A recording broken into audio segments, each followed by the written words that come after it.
সেদিনের সেই প্রতিজ্ঞা আজও কানে বাজে সেই কথা, দুটি জীবন এলো মিন্ডের পথে।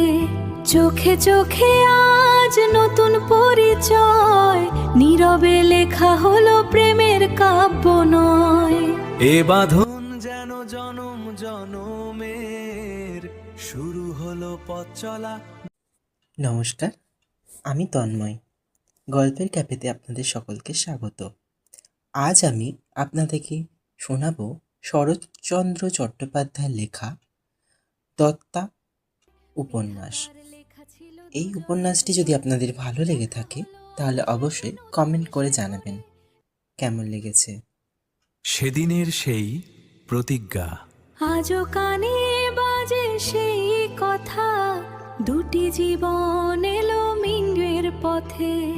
চোখে চোখে আজ নতুন পরিচয়, নীরবে লেখা হলো প্রেমের কাব্য নয়।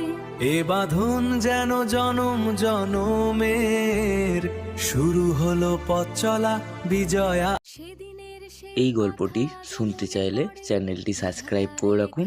আগামীকাল শনিবার গল্পটি আসছে গল্পের ক্যাফেতে।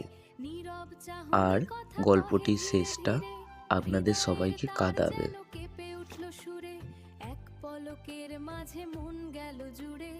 এ বাঁধন যেন মোদের জনম জনমের, শুরু হলো এক নতুন পথ চলা প্রেমের।